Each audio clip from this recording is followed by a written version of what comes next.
예, 오픈 프라이머리를 주장해온 새누리당 김무성 대표가 중앙당의 공천에 관여할 수 있는 예외 규정인 우선 추천을 수용할 수 있다, 이렇게 언급한 것으로 알려졌습니다.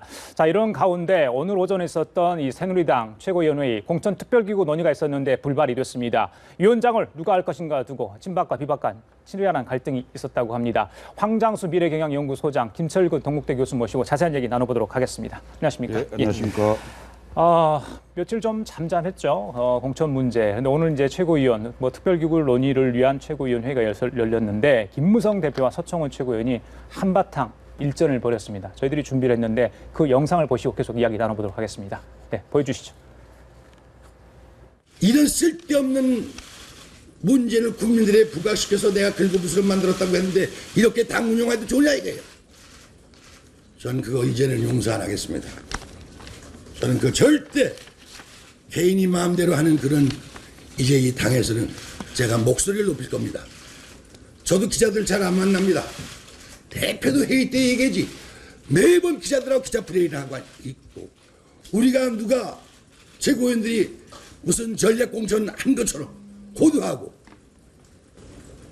이런 앞으로 이 일이 있다면 큰 사탄이 벌어질 것을 분명히 내가 김 대표 여기 앉아서 경고하고 공개 발언과 비공개 발언을 좀 구분해달라는 부탁의 말씀을 드렸는데 당론으로 정해진 상향식 공천권을 국민들께 돌려드리자는 약속만 지켜지게 되면 싸울 일도 없고 전혀 다른 문제가 없다는 점을 말씀드립니다.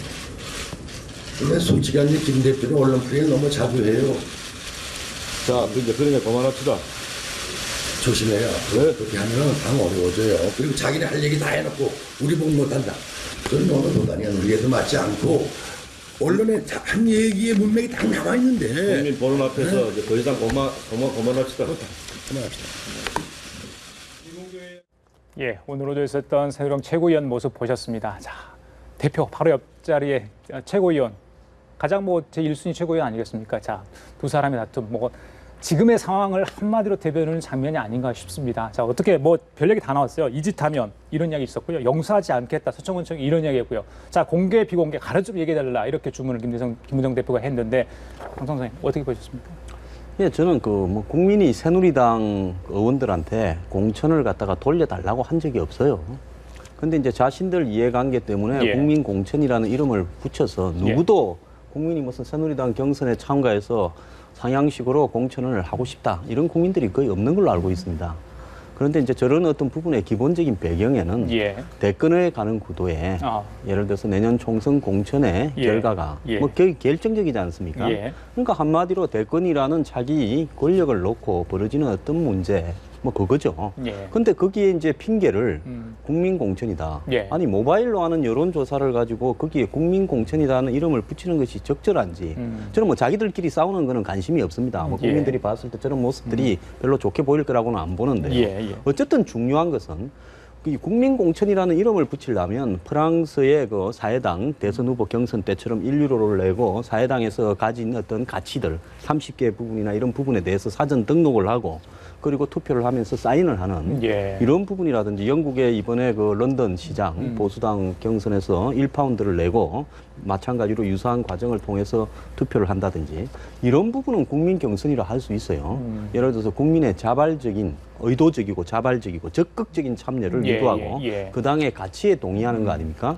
그런데 자신의 당 내부의 국회의원을 하던 사람들이 계속 해먹겠다라는 거고 대선 후보들은 우리가 대선 후보를 낼 건가 저쪽이 낼 건가, 그런 어떤 한마디로 권력적인 이해관계 내지는 계속 국회의원을 하겠다는 그런 이해관계에다가 느닷없이 모바일 여론조사를 하겠다, 오픈 프라이머리에서 모바일 여론조사를 하겠다면서 국민 공천이라는 이름을 붙이고 또 그런 문제를 갖다가 여론화해 나가는 과정에서 당 내부에 지금 싸움이 벌어지는 거 아닙니까? 결국은 이 문제가요.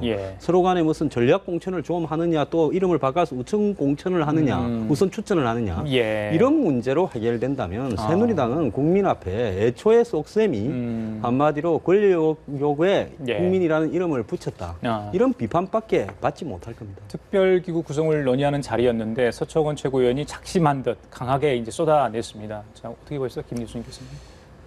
왜 이제 와서 이런 그 상황이 생기는지 좀 저는 이해가 안 됩니다. 왜냐하면 이게 지금 오픈 프라이머리라는 게 그 작년 7월 14일 날 김무성 대표가 당대표 경선에 나와서 그때부터 공약을 했던 거 아닙니까? 그리고 김문수 보수혁신위원장이 안을 냈고 예. 의원총회에서 당론으로 채택된 안입니다. 오픈 프라이머리와 상향식 공천에 대해서 그때 소위 말해서 그 서청원 대표나 비친박계들은 뭘 하고 있었냐 이거죠. 근데 지금 그 문재인 대표하고 합의된 게 예. 안심번호를 도입해서 그러니까 여론조사 방식으로 가보자는 그러니까 잠정적 합의지 않습니까? 예. 그러니까 문제는 변형된 오픈 프라이머리인 거죠. 어찌 보면. 그리고 그 세세한 부분은 전혀 나와 있지 않습니다. 예. 아는 거고 그거 예. 그 의원총회에서 경론이 있었지만 그것을 공천 그 특별기구를 예. 만들어서 거기서 논의를 해보자는 건데 예. 결국은 논의 과정 자체에서 일단 기싸움이 들어간 거 아닙니까? 그리고 서로들 뻔히 아는 겁니다. 예. 공천을 넣고 현재 현역 의원들이 많이 다시 그 20대에 들어오는 게 유리한 예. 사람은 김무성 예. 대표고 예. 또 새로운 신인들이 많이 들어와서 대통령을 지지하는 세력이 커지면 예. 친박과 박근혜 대통령이 유리한 구도 아닙니까? 이것이 단지 내년 총선에만 국한된 게 아닙니다. 대선까지 이어지는 거 아닙니까? 이미 대통령이 유엔에 가서 반기문 총장을 7번 정도 만났다는 거 아닙니까? 예. 그리고 윤상현 특보가 김무성만 있냐? 영남 내년 총선이 끝나면 영남에 사선도 있고 충청도도 있다. 뭐 이런 얘기들 공공연히 하는 상황에서 결국은 내년 총선을 두고 예. 사실상 김무성 대표를 압박하는 것도 있고 예. 또 공천권에서부터 힘을 갖지 못하도록 예. 최악의 경우는 김무성 당신 날릴 수도 있다. 어. 이런 거의 협박성 예. 이런 것들이 예. 오늘 최고위원회의에서 노골적으로 나온 게 아니냐. 그래요. 이런 그 겉으로는 싸움이 세진 부분이 있지만은 예. 제가 보기에는요. 예. 공천기구 그거 구성되고 나잖아요. 네. 그러면 김무성 대표 사실 굉장히 많이 물러섰어요 이미. 우선 공천 수용하겠다. 예. 그 언론 인터뷰에서 나왔던 얘기. 그리고요. 예. 그다음에 이제 어떤 얘기냐면 지금 100%뭐 안심번호 도입 그 얘기를 했지만은 지금 현재 당원 당규에는 50대 50으로 돼 있어요. 맞습니다. 당원 예. 50, 국민 여론조사 50으로 돼 예. 있는데 이걸 비율을 좀 조정을 하면서 결국은 수용할 수 있는 그런 가능성을 다 열어놨거든요. 예. 그러면 지금까지 김무성 대표가 주장해왔던 미국식 오픈 프라이머리든 안심번호를 도입한 오픈 프라이머리든 예. 이게 거의 지금 좌절해 가는 거거든요. 예. 근데 이 상황 그렇게까지 문을 열어줬는데도 불구하고 그 친박과 청와대가 압박의 강도가 강한 것은 예. 사실상 주도권을 완벽하게 쥐겠다. 아. 뭐 이런 의도로 보입니다. 그래요. 그 친박과 비박 갈등 사이에 의원총회 열렸고 특별기구를 만들어서 논의하자 이렇게 되지 않았습니까? 그런데 오늘 특별기구 논의를 위한 자체가 이제 불발이 됐습니다. 뭐 특별기구의 명칭, 또 위원장을 누가 맡느냐, 또 구성위원을 어떻게 할 것이냐 이런 문제들이 계속해서 논란이 되고 있는 것 같은데 자 오늘 불발이 됐어요. 자 이런 갈등 앞으로 계속 된다면 이 문제가 커지지 않겠습니까? 예, 그런데 지금 예. 새누리당이 현대적인 선진 정당인지 안 그러면 정근대적인 후진 정당인지를 보여주는 게 최근의 논란의 핵심이라고 봅니다. 아.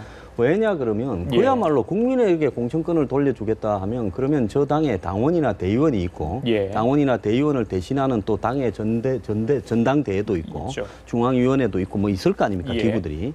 그러면 그런 기구들을 통해서 예. 이런 의사들을 물어가지고 아. 자 우리 당원들이 있고 대의원들이 있지만은 예. 우리만 결정하는 것보다도 일반 국민에게 폭을 넓혀서 하는 것이 더 민주적으로 상향식으로 될 것 같다. 예. 그런데 상향식이 꼭 옳은 것이냐? 상향식이라고 하지만은 결국 상향식은 현재 하는 사람들을 계속하게 해서 정치 개혁의 본질은 예. 그 물갈이인데 예. 물갈이가 거의 불가능하면서 하던 예. 사람들이 계속하는 것이 본질이냐? 예. 이런 논란들이요 한마디로 당 내부에서 그 바닥에서부터 충분히 토론이 돼야 되는 겁니다. 아. 그래서 동원 경선이나 현역들이 영향력을 행사해서 그 불공정한 경선이 되는 부분, 예, 그래서 예. 공천의 비민주성들이 국민이라는 이름으로 다시 재현되는 게 맞냐 아니냐 예. 이런 부분을 충분히 토론하고 그다음에 의논하고 또 그런 어떤 기구에 묻고 예. 이런 과정을 통해 가지고 그 다음에 어떻게 할 것인가라고 오늘 마지막 특별기구에서 논의돼야 되는데요. 예. 지금까지 하는 것을 보면 한번 봅시다. 무슨 뭐 과거에 혁신기구라고 해서 그걸 이야기했는데 어느 누구도 그 문제를 당 내부에 대중적으로 공론화한 적이 없습니다. 거의 국회의원이나 현역 당협위원장들만 그 사실이 뭔가를 알고 있는 거예요. 그 이런 상황에서 전혀 오픈 공유가 안 프라이머리를 되네. 하고 예. 있다가 예. 주장하고 있다가 또 오픈 프라이머리가 야당이 안 돼서 그러면 바뀌어야 된다 그러면 지금까지 오픈 프라이머리를 당에 그때 혁신기구에서 이 채택을 했는데 예, 예. 오픈 프라이머리가 불가능한 상황이니까 여기에서 또 어떤 안을 가서 예. 상향시키고 정치 개혁이나 이런 부분에 걸맞는 제도가 있겠는가 하고 또 예, 논의를 예, 해야 예, 되는 거죠. 예. 그런데 지금 뭐가 급하다고? 사실 급한 것도 없지 않습니까? 예. 시한에 몰리고 있는 선거구 획정위원회조차도 지금 13일이 마감인데 예. 안 하는 사람들이 뭐 저게 지금 벌써 급하다고 서둘 이유가 뭐가 있겠습니까? 예. 그런데 느닷없이 추석 날 전후로 문재인 대표를 문 밑에서 만나는 것 같으니만 추석 다음 날 발표를 해버리니까 저런 어떤 부분들이 예. 당연히 당 예. 내부에서 반발이 터져 나오고 예, 예. 그런 과정들이 문제가 있다는 지적이 나오는 거죠. 왜냐하면 대표는 당을 대표하는 사람 중에 한 명이지 예. 대표가 이런 방법을 어디로 끌고 가자라고 예. 결정을 하고 무슨 시장에서 배추 장사입니까? 5대5로 할 거냐, 7대3으로 할 거냐, 10대0으로 할 거냐. 예. 그런 이야기를 할 수 있는 것은 아니에요. 예, 지난 주말에 가장 언론의 관심을 받았던 게 바로 이제 김무성 대표의 휴대전화 문자 메시지 아니었겠습니까? 오늘 서청원 대표하고 발언에 대해서 어떤 관련성이 있는지 모르겠습니다. 하여튼 새 결집하는 양상의 문자 메시지를 읽을 수 있지 않았습니까? 그런데 연판장까지 돌리려고 했다 이런 얘기가 들려왔습니다. 그렇다 보니까 좀 이게 새 대결로 정말 커가는 거 아닌가? 그렇다 보면 이제 내용이 좀 심화되지 않을까 이런 걱정을 해보거든요, 교수님. 김무성 대표가 두 가지 정도 그 생각을 했을 것 같아요. 제가 보기에는 고의적으로 좀 흘린 것 같은. 그러니까 왜냐하면 대표의 일거수일투족을 다 바라보고 있지 않습니까, 언론이. 예, 예. 근데 그걸 스마트폰을 이렇게 딱 넘기면 당연히 그 포착이 돼서 예. 사진을 찍을 거는 걸 예. 인지하고 있을 겁니다. 왜냐하면 예. 지난 1월에도 KY 수첩이 한번 또 언론에 맞습니다. 예. 유출된 게 예. 있었지 않습니까? 근데 그 메시지 내용이요. 아주 재밌습니다. 그러니까 큰 명분만 가지고 가면 뭐 이긴다. 예. 그러니까 명분 싸움하고 그다음에 지금 여기는 세를 어떻게 모아야 된다. 뭐 남원정 뭐 있지 않습니까? 그런 시그널로 저희들이 읽어도 될. 그렇습니다. 예. 제가 보기엔 그러니까 어. 그런데 문제는 김무성 대표가 하고 싶은 얘기인데 예. 본인이 직접 한 일이 아닙니다. 예. 참모들이나 의원들이 의견을 낸 것을 자기 하고 싶은 대목만 딱 보여준 거죠. 예. 근데 그럼에도 불구하고 그런 것과 예. 또 청와대에 또 그 메시지를 준 겁니다. 내 주변에서는 이렇게 다 하자고 하는데 예, 예. 나는 지금 자제를 시키고 있는 것이다. 예, 예. 그리고 확전을 하지 말자. 이런 동시에 메시지를 같이 좀 줬다. 아하. 이런 생각이 들어요. 그래서 김무성 대표가 이게 카메라에 포착되도록 의도적으로 또는 뭐 그러니까 그렇게 뭐라고 표현할까? 아주 아주 뭐라고 표현해야 될까요? 미필적 고의. 미필적 고의나 이런 식으로 예. 까지는 아니더라도 예. 사실상은 예. 정치적 효과는 다 얻었다. 이렇게 보입니다. 그래요, 소장님. 예. 저는 이렇게 좀 보는데요. 사실은 김무성 대표가 고양이 목에 방울은 내가 달 거니까 방울 달아놓고 나면 그 다음부터 방울 울리는 것은 당신들이 해라. 또 그리고 국민의 여론을 확산시켜가지고 그걸로 이제 버티자. 그 다음에 예, 나는 예. 치고 빠지겠다. 국민 여론? 저기 이제 예. 히트앤들런 한 거죠. 김 대표는요.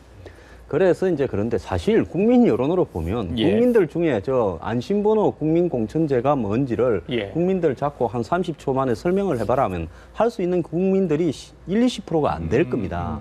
그런 상황에서 뭐 이 부분과 관련해서 예. 국민 여론이 어떻게 조성되는가가 의미 없다고 봐요. 지난번에 국회법 개정 때도 보면 국회법 개정에 대해서 정확하게 무엇이 이게 문제인가를 설명할 수 있는 국민이 거의 없는 상황에서 예. 여론조사가 진행이 됐거든요. 그래서 현재 이 부분을 둘러싼 그 예. 국민 여론이 누가 오르냐라는 것은 시간이 조금 걸려야 예. 한가름이 날 거라고 보고 예, 예. 다만 김 대표는 국민공천이라는 어떤 이름은 잘 붙였지 않습니까? 안에서 뭐 국수를 팔아도 밖에서는 짜장면이나 짬뽕을 판다고 중국집 이렇게 붙여놓으면 예. 국민들은 뭐 중국집인 줄 알고 들어가는 거죠. 그것처럼 국민공천이라는 이름을 모바일 여론조사에 붙여놨으니까 예, 예. 이 부분에서 대중적인 여론은 우리한테 불리하지 않다. 예. 그래서 당원들 그다음에 떠나가지고 이제 당의 주요한 이 정치적인 영향력을 가진 예. 그런 어떤 중진들이 예. 다 나서서 앞으로 이제 이 부분에 대한 청와대의 압력에 맞서 싸울 거다. 예. 그러니까 청와대가 너무 세게 우리를 누르려고 하지 말고 예. 이 시점에서 적당히 가자. 예. 이런 메시지를 보낸 거라고 보고요. 일단 김 대표는 킬링 타임을 하면서 일단 안은 던졌으니까 예. 청와대에서 협상 제안이 예, 친박이나 이 진영에서 나오도록 예, 예. 하면서 이제 자꾸 바람을 갖다가 이렇게 붙일 겁니다. 어. 그것이 이제 7대3으로 하냐 우선 공천이냐 이런 예, 이야기를 하고 예, 있지 예, 않습니까? 예. 그런데 여기서 이제 중요한 것은 친박이나 청와대가 김 대표를 보고 이 문제에서 이렇게 하자라고 말을 꺼내는 순간에 본인들이 가져왔던 명분들이 그렇죠. 즉 정치 개혁과 정치 물갈이를 위해서 예. 전략 공천을 하자라는 게 결국은 몇 대 몇으로 나눠 먹자 이런 어떤 부분이 본질이 아니냐라는 친이 비박의 공격에 몰릴 겁니다. 그렇죠. 그렇기 때문에 누구도 그 말은 하지는 않을 거예요. 예. 다만 지금 이 삽바 실험으로 보면 삽바 싸움인데 예. 실험에서 이제 경기에서 삽바조차도 지지 못하면서 예, 가는 예. 건데 오늘 지금 결론이 안 날 겁니다. 예. 그래서 한동안 이런 양상이 되어갈 건데 어쨌든 본인들은 당 내부나 대중적 여론에서 예. 불리하지 않다라고 보고 있는데 과연 그럴지는 의문입니다. 알겠습니다. 근데 사실 국민공천제 같은 경우는 국민공천제는 사실 그 시대의 정신입니다. 그거 해야 되는 게 맞아요. 왜냐하면 예. 우리 정치를 완전히 탈바꿈할 수 있는 거거든요. 국민들이 직접 공천에 참여해서 국민들이 공천을 하게 된다. 이런 상황이 되면 예. 일단 당내 지도부나 계파 수장이나 권력자한테 국회의원들이 눈치 볼 일이 없습니다. 지역구민한테 잘하면 되는 거고요. 예. 그러니까 그렇게 되면 당내 민주주의가 잘 되는 거고요. 예. 그러니까 국회 본회의장에서 당론 투표를 벗어난 소신 투표를 할 수 있는 예. 일대 그 정치개혁의 핵심 사안인데 예. 이게 지금 늘어지잖아요. 늦어지고 안 되는 상황이 되면 어떤 예, 취식이 예. 되냐면 결국 현역 의원들한테 유리한 구도가 되는 겁니다. 예. 지금 문재인 대표나 김무성 대표가 시간이 많은 걸로 생각하고 뭐 천천히 해도 된다 이렇게 말씀하셨는데 그렇지 않아요. 왜냐하면 늦게 합의하면 그건 현역 의원 기득권 담합이 되는 그렇죠. 겁니다. 예. 지금 최소한 지금 현재는 120일 전에 도전자들이 예비후보 등록을 하게 돼 있지 않습니까? 예. 근데 양 대표가 합의해서 6개월로 늘리자고 했지만 그것마저 안 되는 상황 아니겠습니까? 예. 이런 상황인데 지금 여당이 친박 비박이 싸움을 하게 되면 결국은 김무성 대표가 주장한 오픈 프라이머리는 무산되게 돼 있어요. 그렇겠네요. 지금 그런데요. 이게 이 상향식 공천이나 국민 공천이 그야말로 국민들 앞에 이 말장난을 하는 거라서 봅니다. 왜냐하면 유럽이나 미국 같은 진성당원 체제, 즉 예. 자발적으로 당비를 내면서 예, 당의 예. 활동에 적극적으로 참여하는 그런 어떤 당원들이 지금 새누리당이나 새정년에 얼마나 있습니까? 대한민국의 그런 정당은 뭐 종북 정당이었다고 해체된 통진당밖에 없었다고 봅니다. 예. 그런 진성당원이 제대로 구비돼 있지 않고 당원 중에 이 당비를 자발적으로 자기 돈으로 내는 사람이 거의 별로 없어요. 5% 예, 뭐 예. 7% 이럴 겁니다. 예. 그 다음에 이제 두 번째로는 기초의원, 광역의원, 지역단체당 이런 과기정을 통해서 지역 정치에서 이렇게 중앙 정치로 커오는 이런 과정들이 완전히 개방이 되어 있냐는 거죠. 예. 과연 새누리당 새정년이 지역의 그 기초 이 선거의 공천부터 시작해서 예. 민주적으로 개방을 해서 그런 부분을 오픈하게 해놓고 있냐? 그러지 않죠. 의원들이 다 이렇게 내리꼽고 이런다고 예, 예, 예. 많이 알려지고 있지 않습니까? 예, 예. 이런 상황에서 예를 들어서 자신들을 내부에 예. 이해관계를 둘러싼 싸움에 예. 여론조사에 국민공천이라는 이름을 붙이는 것이 예. 얼마나 어느 도단이냐 이런 부분에 대해서 국민들이 좀 아셔야 된다고 봅니다. 예, 요거 하나 물어보고 야당 얘기 좀 하겠습니다. 자, 김무성 대표가 이제 한 언론과 인터뷰에서 우선 추천 지역 그 문제를 수용을 할 수 있다 뜻을 좀 내비쳤어요. 그대로 해석하자면. 그런데 오늘 이제 최고위원회의에서 그냥 어떤 것이 설명을 했다 이런 정도 이렇게 좀 답을 했는데 자 이걸 받아들인 것으로 해석해야 될지 받아들였다면 그 말했던 완전 오픈 그 완전 국민 경선제에서 한 걸음 물러난 것으로 해석을 해야 될지 어떻게 좀 봐야 됩니까? 그렇게 봐야 되는 거 아니겠습니까? 예. 그러니까 우선 추천 지역이라는 게 당헌 당규에 보면은 두 가지가 나와 있습니다. 예. 그러니까 여성이나 장애인, 그러니까 정치적 소수자에 대해서 좀 배려하는 그게 하나 있고, 예. 그다음에 그러니까 후보자가 없거나, 그다음에 상대 후보에 비해서 현저하게 경쟁력이 낮을 경우에는 우선 추천 지역으로 정해서 예. 사실상의 전략 공천을 의미하는 겁니다. 그러니까 이 부분을 당헌 당규에 있는 대로 수용하겠다는 거 아니겠습니까? 예. 그러니까 이 부분은 지금 김무성 대표가 지금까지 주장해왔던 부분 있지 않습니까? 100% 오픈 프라이머리로 예. 해서 전략 공천은 단 한 석도 없다. 이 강조점하고는 약간 예. 다른 뉘앙스거든요. 그래요. 그러면 친박과 합의할 수 있는 접점을 찾을 수 있는 부분을 저는 던졌다. 아, 그래요? 이렇게 보이는 거죠. 그리고 그래서 그 더군다나 이야기가 한 걸음 나오는 더 거죠. 나가서 예. 지금 50대 50으로 돼 있는 부분을 당원들에게 어느 정도 기회를 좀 주고 20% 내지 예. 30%를 주고 나머지는 국민 여론조사나 뭐 안심번호 오픈 프라이머리 예. 이걸 결합시키는 방향으로 아. 결국은 조정될 수밖에 없는 거 아니냐. 예. 만약 이렇게 됐을 때 예. 김무성 대표의 정치적 색깔은 뭐가 되냐 이거죠. 제가 보기에는 이건 김무성 표의 오픈 프라이머리는 사라진 거고 아. 청와대나 친박의 예. 포위 속에 예. 완전히 굴복하는 꼴이 되는 그럼 거죠. 문재인 대표하고 합의는 완전히 뭐 이렇게 무효화되는 겁니까? 어떻게 되는 겁니까? 애초에 뭐 문재인 대표하고 합의는 서로 어겨도 아무런 문제가 없는데 각자 서로 간에 유리한 입장을 해주기 위해서 손해가 안 간다고 보고 발표한 거죠. 그 예. 합의에 대한 어떤 서로 간의 강제 규정성은 아무데도 없습니다. 예. 중요한 것은 김무성 대표가 그야말로 본인이 원한 대로 예. 공천권을 국민에게 돌려준다고 이렇게 생각을 했는데 그 부분 때문에 저렇게 버티는 것이냐 아니면 예. 처음에는 이 여론조사 100%라 그러다가 예. 좀 세게 놓으면 70, 그다음에 50까지 양보하고 전략공천은 하나도 안 된다 했다가 예. 또 예를 들어서 우선 추천제라고 해서 한 10% 정도는 던져주자. 그리고 그 선에서 막은 다음에 자신들을 지지하는 당이 예를 들어서 의원이나 당협위원장한테 나 잘 막았지 않느냐. 예. 이러면서 결국은 적당한 선에서 청와대와의 관계도 달래고 그다음에 이 당 내부도 달래는 이런 예. 방식으로 가려고 하는 거 아니냐라고 하는 생각을 예. 저만 하는 것이 아니라 예. 정의당의 노회찬 전 의원이 그런 생각에 500원을 건다라고 이야기를 했더만요. 그래요. 알겠습니다. 자, 오늘은 여기까지 좀 들어야 될 것 같습니다. 자, 황당수 미래경영연구소장 김철근 동국대 교수였습니다. 말씀 감사합니다.